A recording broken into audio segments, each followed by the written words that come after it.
And we're live. Hey guys, this is Frank Talks number six. I don't know. It's on here somewhere. Yep, number 6. There we go. All right, this is Frank Talks number 6, and we are here with John Hey, how are you guys doing? from Let's Talk TV. There we go. Now we're gonna have the camera on you for the rest of the time, so they don't have to look at my face. They can look at your lovely face. There we go. Yeah, What a I don't treat. know about that. That's not necessarily a treat. What a treat. I just exist. See, that works with the female host. It doesn't work as well with the male hosts because Right. girls like the flattery. It works with the female guests because they like the flattery, but Well, guys, yeah, I'm, it's not the same. I was a theater major, so I can act. Let's go. I enjoy this. So yeah, I think we've been talking since you saw Morgan's interview. Yeah. MJ the Twitter Wizard. So that's pretty cool. And you contacted me and you wanted to come on my show, and you do your own thing called Let's Talk TV. So you want to just plug that really quick? Yeah. So basically, Let's Talk TV is just kind of my thoughts and opinions and my attempt to express my religious beliefs, my political beliefs, as well as things that I find interesting. So, especially with Mm. religion, I've been really working with trying to take scientific evidence and almost like an apologetic standpoint, take scientific evidence and relate it to biblical verses. And I'm hoping to do a series about the Quran soon. But yeah, my whole channel is just about politics, religion, and things that I'm going through in life and things that I enjoy. Awesome.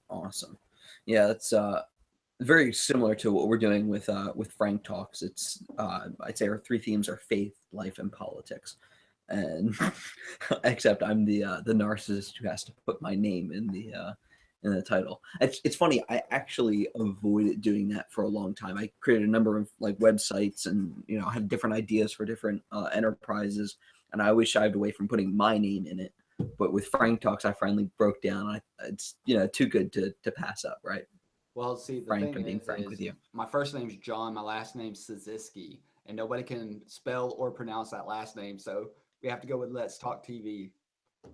Cyzycki TV. There, it works, man. No, you don't think so? Okay, so um, so part of what I'm trying to do here, for people that are new in the audience who haven't watched one of my shows yet, I'm bringing different conservatives on to talk about their story, and I really appreciate it. John, he wanted to talk about not only his political background, but also his religious background and how they're intertwined. So, do you want to talk a little bit about your story, how you came to where you are, your religious and political position, the beliefs that you're at right now? And just take some time to talk about those.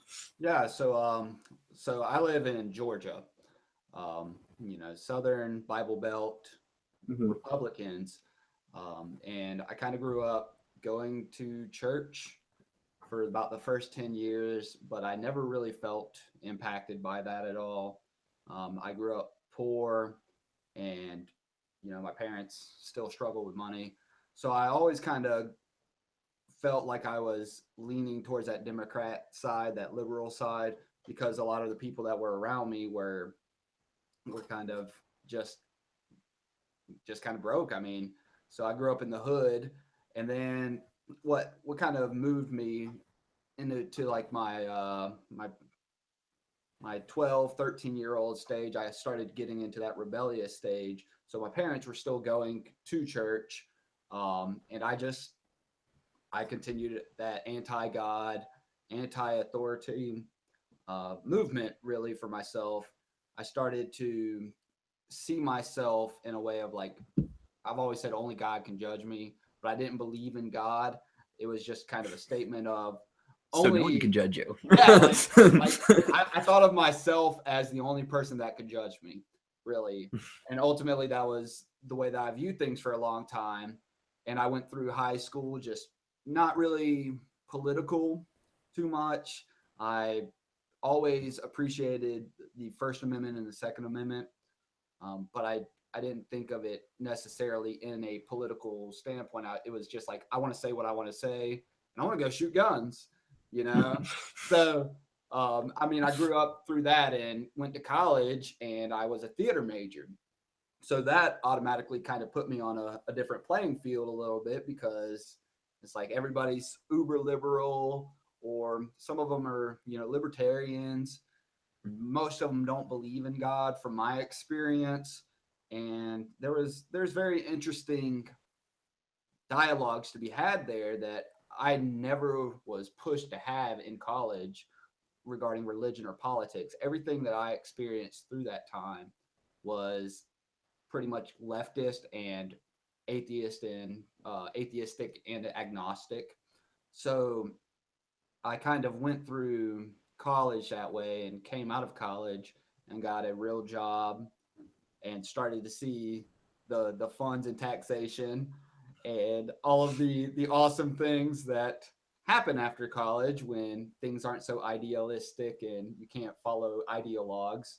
So I come out of college, and you know, I went through a really severe breakup, and just like emotionally just killed me. And you know, I remember one night just sitting in a room and just not knowing what to do. And I just felt something come over me, and I just felt a need to get down and pray. I think I remembered being a kid and the comfort that I saw other people having with their religious experiences. And I think I just subconsciously got down there and prayed and just asked for a sign and just asked for a purpose. And I really felt something. It wasn't just me saying, okay, I'm going to do this to make me feel better. It was something speaking to me on a spiritual, metaphysical level. And that's kind of how I started my Christianity. You know, I wanted to move forward in that. And from there, I moved in regards to Christianity. I started to, I went and got baptized a few months later after just ardently being in the church. And then I started kind of dealing with apologetics a little bit. And I think that's primarily one of the reasons why I never wanted to be a Christian or never thought about Christianity, was because I couldn't rationalize the facts of intellectual purpose with spiritual purpose. So I really started following apologetics and started hearing about that kind of stuff, and it really drew me closer, because it was the things that I thought didn't exist in Christianity and religion, which is Mhm. things past the spiritual, Mm, past the feelings based, which I have never been feelings based because of my hard background. mm, Um, yeah. I started to grow in my religion, and now with regards to my political spectrum, I was kind of I've always been kind of an independent. I've always voted or thought about voting in regards to who I think has the best policy, or the best of the worst sometimes. I I remember in 2000 I'd wanted George Bush to win, and I voted Barack Obama in 2008, Mhm. which may not work well with some of your viewers, but I've always tried to view the intent of the individual. Mhm. And just recently, within the last 2 years or so, 2.5 years, I've started to see the degradation of the left. Really, Mhm. the I like to view things as you have liberals, left, center, independent, which I generally prescribe myself to be. Then you have the right, and you have kind of the alt right. And the shift from the liberals to the extreme left, the leftist, has far outpaced anybody going from the right to alt right. And so I considered myself an independent, and then I started seeing, like, once I started to think about voting for Trump, originally wanted Cruz to be elected, Yep, but same here.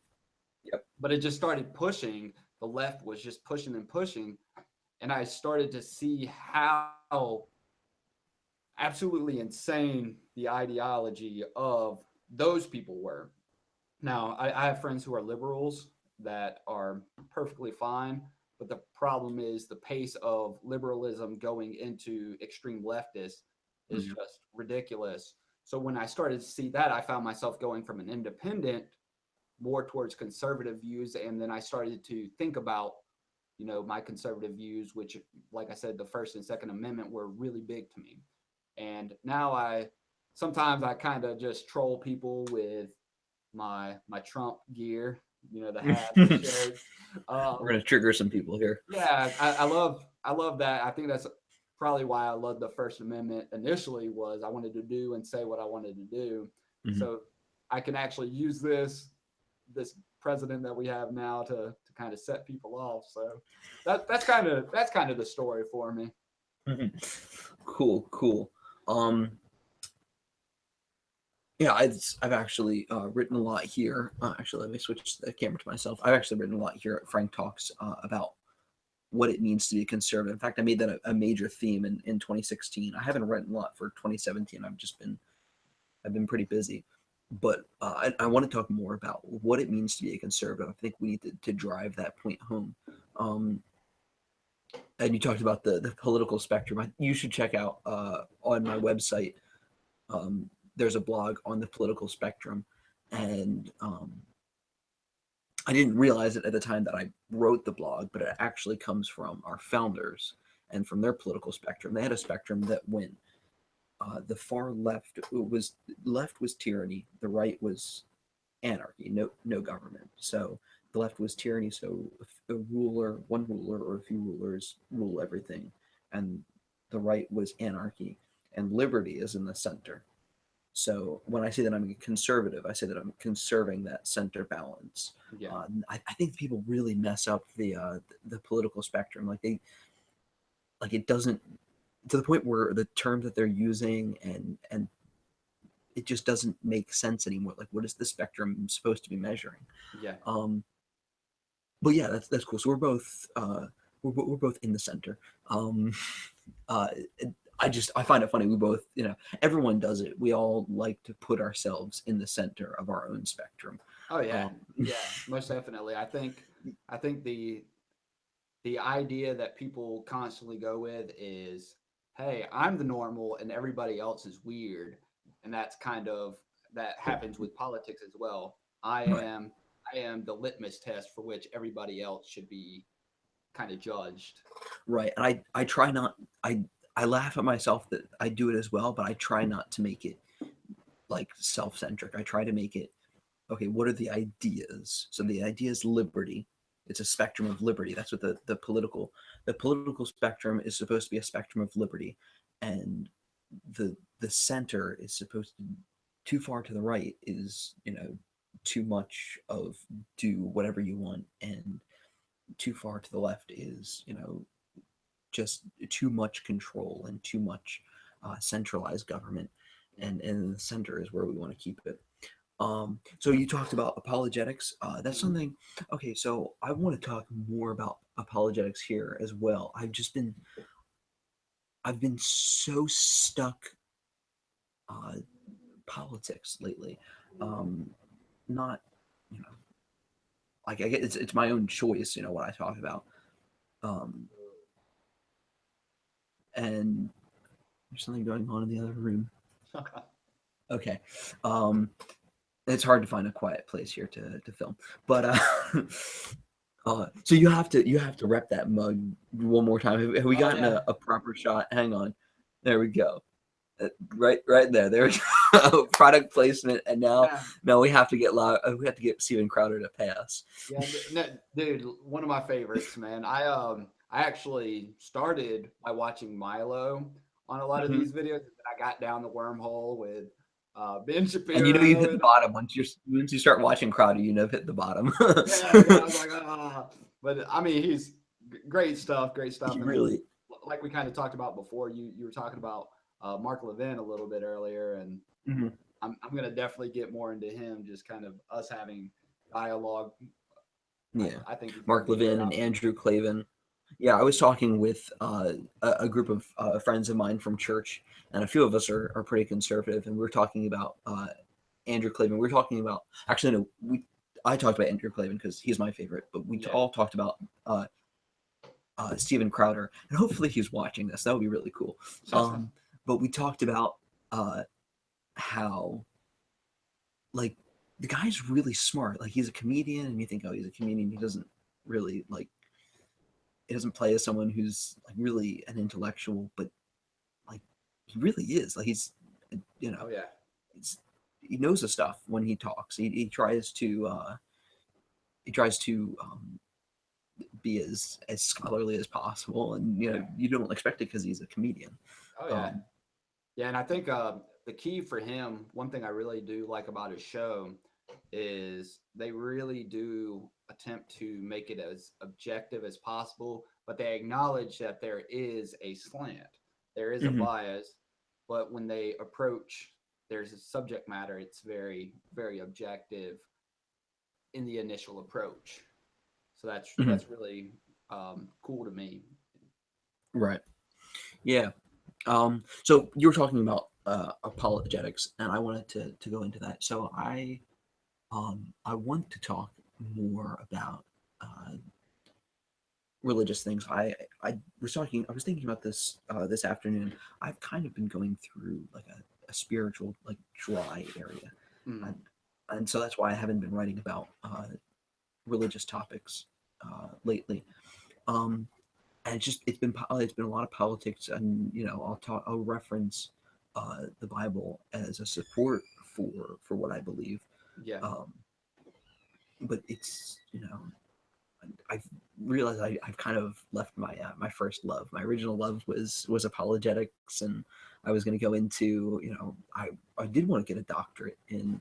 I thought about becoming an expert in bibliology, like the study of how we got the Bible, Yeah. and epistemology, so I can talk about how we know that the Bible is true. I like. Have you ever heard of William Lane Craig? I've heard of He's. them. Yeah, Have you seen any of his stuff? I've not. He's very big on the cosmological argument and proving how we know that there is a God. Hmm. So after I heard that argument, I loved it. And I was like, okay, say, how do we know that the Bible is true? And I still don't have like I know I believe it, and I'm stronger in my belief. But as far as having uh, a written out and well formulated answer for that. I don't have one yet. Yeah. And so that's the journey that I've wanted to be on. So do you have a particular issue that you like talking about with apologetics? Um, one thing I really do like, at least watching, is anything regarding crucifixion and Jesus in general. Hmm. The birth of Jesus. There's this really great series that's on YouTube. It's Hmm. called um, Cold Case Christianity. Yeah. Yeah. Lee Strobel. No, no, Oh Lee no. I'm sorry. I actually he was following me for a while. I can't think of his name now. Yeah, Lee I thought Strobel is really good as well. But Cold Case Christianity, as you know, is an ex LAPD yeah. detective for What is his name? homicide. I can't think of his name offhand. Oh Uh, man, we but like, gotta yeah, we're gonna it Google it. yeah. Get to Googling. Let's do it. Cold Case Christianity. He was following me on Twitter when I first got on Twitter. He was one of my first followers, Oh yeah, and then Jay Warner Wallace, that's him. and then he stopped following.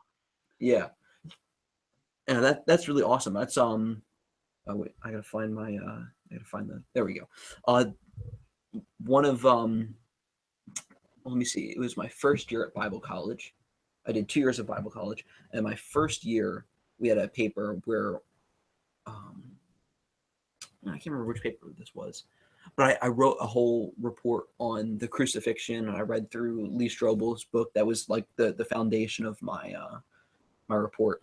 Yeah. I'm not gonna pretend that it was super scholarly. I was a freshman, and I'm still like I still hate research, but but yeah, it was really impressive. I think that for me, I think Lee Strobel, he just um, he really makes an airtight case. Like Oh yeah. even in my wildest imagination, I couldn't come up with a realistic uh, refute or a Yeah. theory that would explain away the resurrection. Yeah. So, but And yes, you were what talking about cold case Christianity. well, Yeah. if we talk about Lee Strobel, what I love about that is it kind of mirrors a little bit of my own personal story, um, Hmm. in regards to the fact that I was a non-believer. I think um, his growth. I feel like I'm one of those types of people that would have tried in my past to disprove God. So it's really Hmm. cool to watch anything with Lee Strobel because that was his whole intent. And Hmm. then he found very succinct and definitive responses to the anti-Christian movement that couldn't be proved. He just said these have to be true, and I don't Right. think anybody can disprove it. And I Right. haven't seen any, like you were saying, I haven't seen any valid responses to his work that Right. really changed my opinion. So I definitely appreciate him. He yeah, he got to the truth by criticizing and by, hammering at it until he found it held up. Yeah. Um, yeah, so I I was raised in, well, I was raised Catholic for 12 years. My testimony, I think, is on one of my blogs. I want to expand on it a bit more. But I've said this before in person. I don't know if I've said this on my blog. I still have this inner skeptic in my head, Yeah. and often it comes out in my satire. I'll satirize things that Christians do. I just, people get really offended at things that I say. Yeah. Probably some of my friends are watching this, and is that what he thinks he's doing? He thinks he's being funny. I'm just satirizing things that Christians do that bug me and that don't seem genuine to me. Yeah. And maybe they are. Maybe I'm wrong. But I totally feel you on that. but I have this inner skeptic in my head. And I usually, I just keep it silent. But the cool thing is that it keeps me honest, Mhm. or at least I think that it does. Um, and it keeps me constantly questioning my faith uh, in in a healthy way, Oh yeah. so that I make sure, is this really what I believe? Is this really true? I constantly come back to it. And there was a time, I think that it's in my my story in on my blog, um, where I say that I was a Christian agnostic. Like, I believed in God, but I didn't know if you could know anything for certain, let Yeah. alone whether or not that there was a God. So I had this huge insecurity about my faith. And now it's the other way around. I'm very secure in my faith, but I'm questioning it, and I'm able to talk with others about it. That's actually pretty interesting because I think I kind of thought I was an atheist for a while. Hmm. Then I started thinking kind of agnostically. And what I mean by that is I believed that there may be a higher power. So I was like an atheist agnostic. And I believe that if there was a higher power for all these religions, Hmm. that it was a singular individual rather than um, separate gods for all of them. So I think there's things where we rationalize our potential belief with what we can't step outside of. And now, like for myself, I don't even think about like, is God real? I know God's real, but I'm just like you, constantly pushing myself to rationalize why is he real? What is going on in my life that I can attribute to his his goals and his path for me. So yeah, pretty dope. Yeah, it is dope. It's super dope. Um, so let me see. We were going to talk about Trump. Now, I think I'll pretty much have anyone on this show, whether they're never Trump or always Trump, or if they're like, I actually have a few friends that are like actual socialists, actual Bernie Sanders supporters that Yeah. have, I've asked them to come on the show. One, uh, like we almost had, and then just I haven't been able to reschedule it. Um, but yeah, so what is your stance on Donald Trump? Let's. So I voted Donald Trump, and part of it was Hillary Clinton was a horrible candidate. Mhm, I would have at least given a chance to a another um, Democrat candidate, but she was just horrendous. So that was the first thing that pushed me towards Donald Trump. But like I said, I was backing Cruz for a while there, and mhm, then once it came down to it, Donald Trump was the man. And I really love his brashness. mhm, I appreciate that. I think that that's probably my favorite thing about him. Sometimes it wins, sometimes it loses. His problem is he doesn't know when to shut up. So, mhm. so Yeah. he's constantly saying things, especially with Twitter. I recently made a video about that where he's winning when he's not on Twitter. When he's giving Yes. speeches, he's very presidential. He's not as enigmatic that as I would like. I'd like for him to have a little more energy. But I think he completely is solid when he's out there giving speeches. So I think unfortunately the media is attacking him Mhm. horrendously. But I think if he can get into a groove where he knows when to say something and when not to say something, I think he could do very well. Yeah. Huh. Um. So I think you're a bit like me. Uh, you're not someone who is against criticizing Donald Trump. I think that's something that we see is this cult of personality All in the right. Republican Party. It's really sad, but I guess it's true of any place you go, any human institution is going to have cults Mm-hmm. of personality that are going to rise up.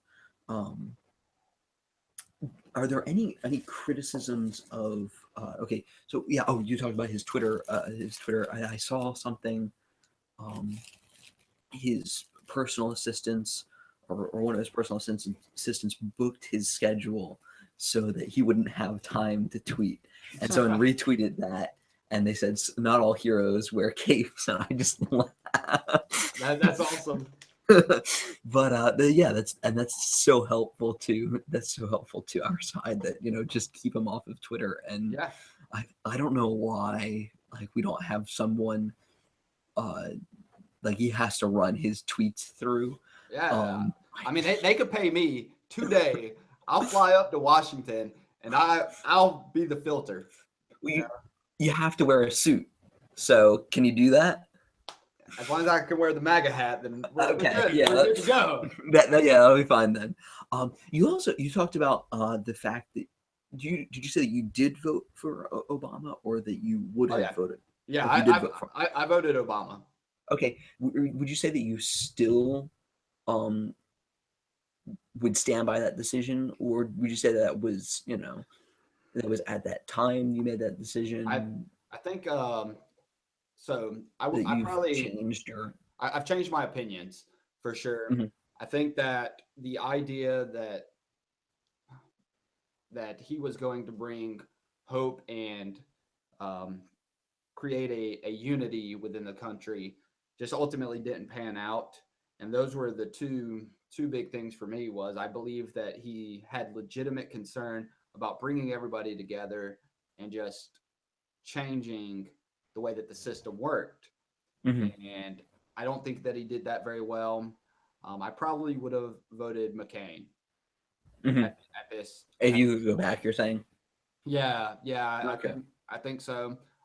Just because the lofty goals that Barack Obama set really didn't pan out, and Mm, I would have rather have a consistency that John McCain probably would have brought forth. mm, yeah. Okay.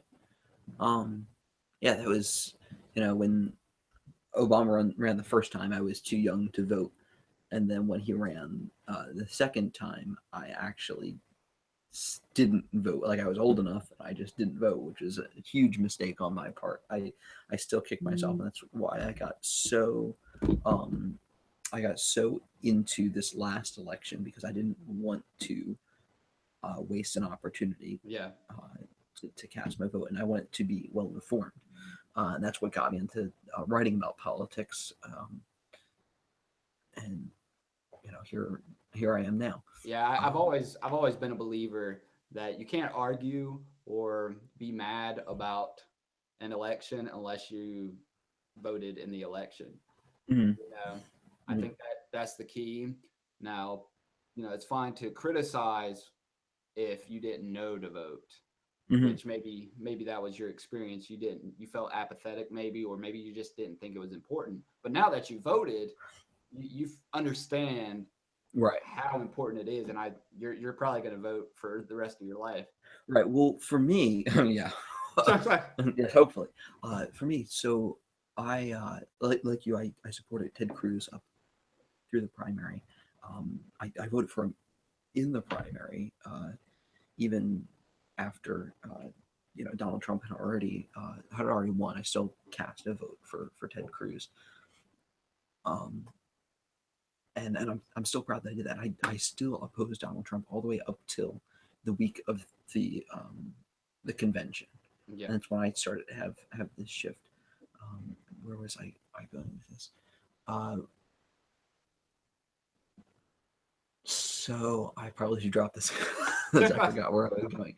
Um, So it's live, buddy. There's no edits. yeah, I know. Well, I can edit it later, but No, there we uh, go. There we go. um, but yeah. So I don't have any problem with criticizing Donald Trump. Is what I was saying. Okay, so people will say if you voted for him, then you have no right to criticize him. Listen, I criticized him all through the primary, Yeah. and all through the primary, I also said that I would vote for him over any Democrat except for Jim Webb. If Yeah. it was Jim Webb, I was just thinking about this today as well. If it was Jim Webb versus Donald Trump, I'm not sure how I would have gone, but there was like no chance of that happening. So Yeah. the Yeah. poor And guy who was losing from the start. I think you make an important distinction there, which is you and I, and hopefully a lot of people that are, our age, really contemplate the idea of not following the cult of personality, like you said, or Hmm. being an ideologue, but rationally looking at things, setting out, the goods Hmm. and the bads of both sides and really weighing them out. I think that you have to be somebody who is willing to say, if this is the best person for the job, this is who I want. If this is the best person, then this is who I want. I think that right now we're seeing a lot of people who, especially for me, coming from, like I said, the theater background, I have a lot of friends who are Hillary, Hillary, Hillary, Trump is the worst thing ever. And we can't function as a society unless we're willing to say, okay, he does some good things, he does some bad things. Hillary may have done Hmm. some good things or some bad things. Which one outweighs? So I think Right. you make a great point with that. I However, okay, so you're an independent. I am a Republican. Hmm. I've I was registered Republican before I even got political or considered myself a conservative. I just said, okay, well, I'll register Republican to vote in their primaries. I considered myself a moderate. Yeah, Um, but the more that I learn about Democrats, I love my friends who are Democrats, but I'm just opposed with every fiber of my being to their philosophy and their history. It just but they're Jim Webb was the representation of the last Democrat that I would have voted for. And see, I yeah. keep making the mistake. I keep forgetting to put the camera on me when I'm talking. I told you like you're going to be in this most of the time. So, People um, love the beard and the they, Trump shirt. well, I have a beard too. Hey. I just trimmed it today, so um, I try and keep it short. But yeah, so I gotta put the camera on me again. So I also have a background in theater. So you, me, and Morgan, three theater conservatives, and there are others that I'm friends with. So I think what we need to do, we need to create a guild, an international guild of conservative libertarian theater people. Dude, I'm down with it. I mean, There's strength in numbers. That's what we got to do. yeah, I mean, I read a book by Ben Shapiro, and it was Primetime Propaganda, and he Mhm. talked about how the film industry, and we all know this, is so left that really anybody that's right can't get in, and that's why Tim Allen, lost his show. At Yeah. least we theorize that that's the case. And theater's the same way. I don't remember a single pro conservative piece being performed at the college that I went to. Right. And we're also, I don't think that conservatives are investing enough energy in that, Oh yeah, no. enough energy and time. I think that if we did, Republicans are, they're Republicans outnumber Democrats 2-1. Mhm. So if we put our money and our energy behind it, we would definitely be able to uh, take over those fields. And it's not just entertainment; it's also I did did a year in community college between did 2 years at a Bible college, 2 years at one Bible college, and a year at community college, and then I just finished out at another Bible college. Um, and when I was in community college, I did a paper on media bias, and I didn't know anything about it. But when I started to get into, it's like this is pretty undisputed. Like it's definitely undisputed that that Democrats they just the word I'm looking for. They have a monopoly of the media, the Oh yeah. news, entertainment, and education, and a Hmm. few other. But those are the big three, and those shape the way that we think. Um, and not to say that there aren't conservatives in those fields, but they're very few and far between. Hmm. It's not. I used to be a conspiracy theorist, and I'm not anymore. I try very hard to uh, like anything that sounds like a conspiracy theory. I would like just I'll push it away because I don't want to go there anymore. I don't want But no part of this. yeah, I really don't. But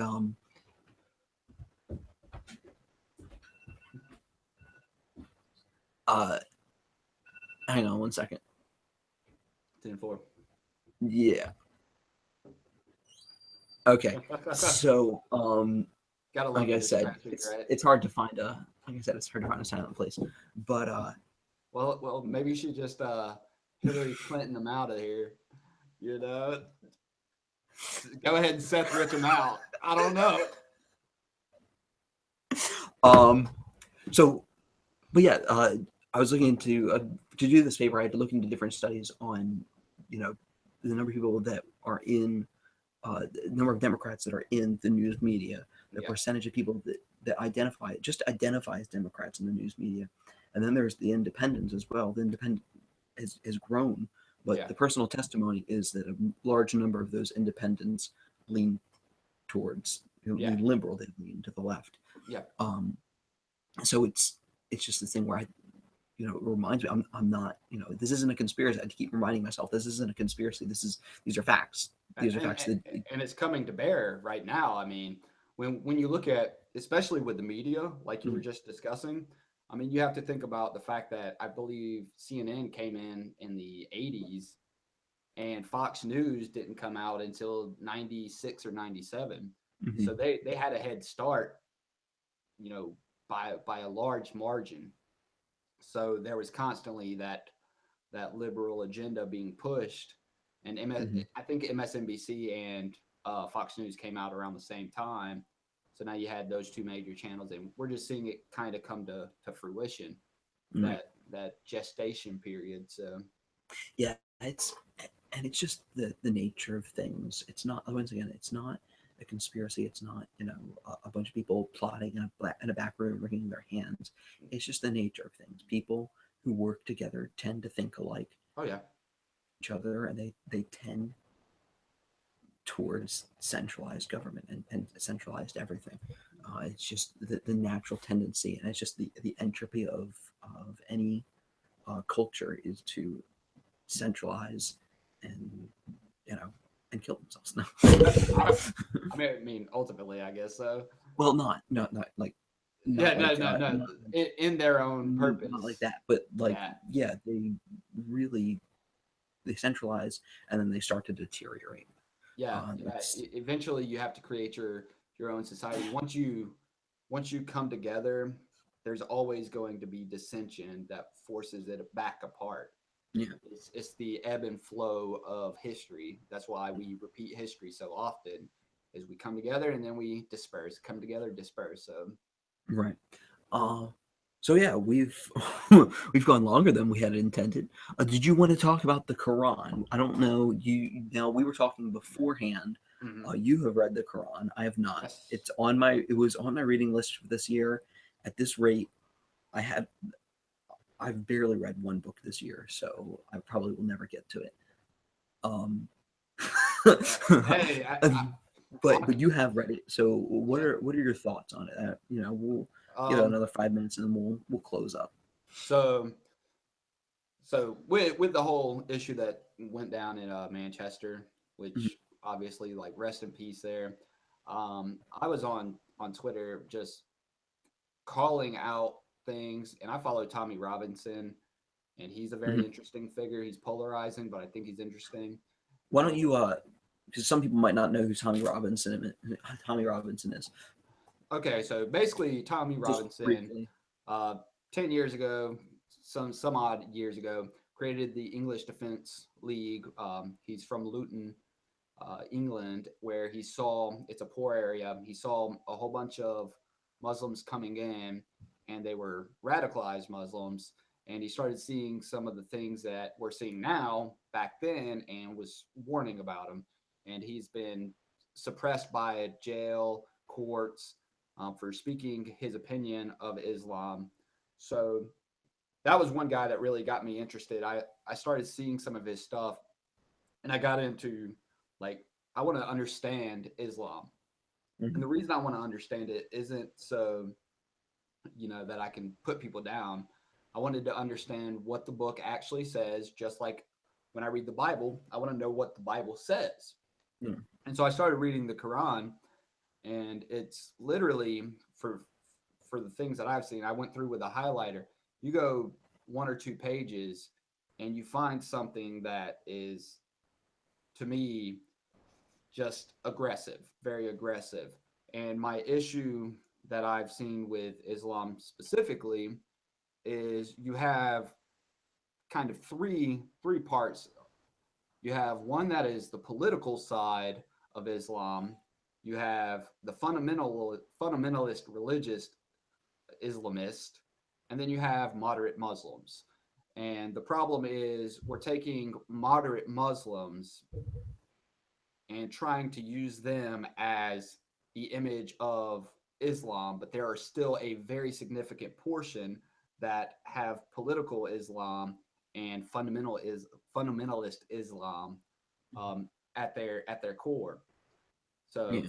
for me, the Quran speaks a lot of major ills against people, and the issue is, unlike the Bible, it speaks of abrogation. You have abrogation, which means that the latter parts of the Quran and the Hadiths supersede the earlier parts. So the good parts, where it says, if you kill one person, then it says though you kill all of humanity, is abrogated by the fact that later in the book he says kill the Jews, kill the Christians, kill all non-believers.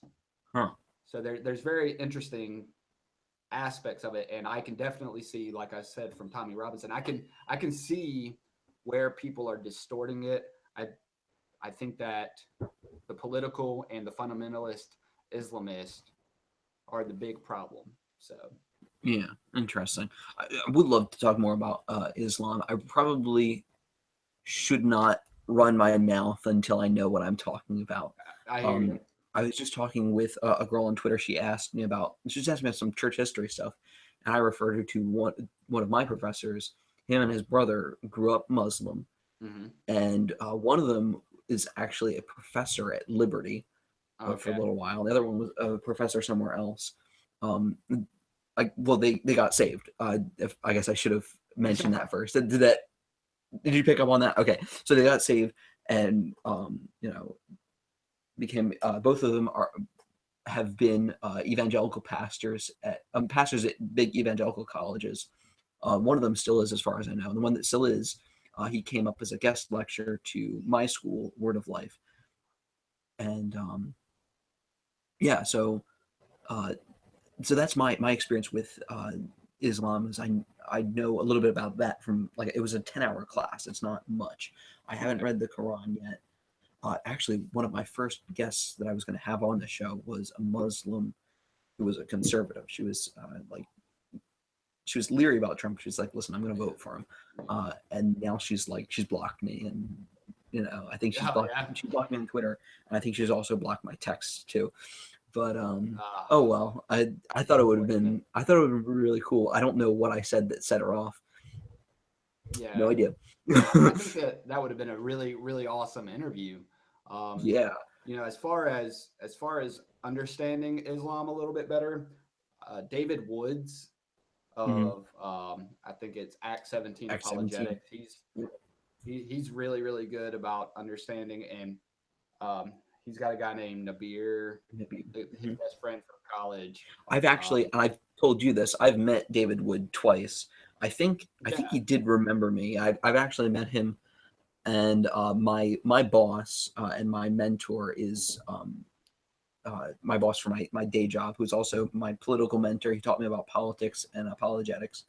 Is actually good friends with David Wood.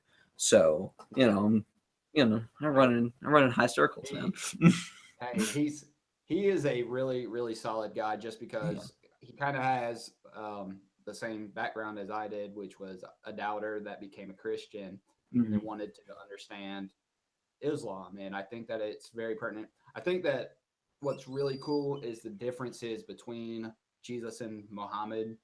When you're reading the Quran, you definitely understand that it's Muhammad seemed to be self edifying through Mhm. Allah, for me at least, whereas Jesus was speaking good and positivity to everybody and then bringing them to God.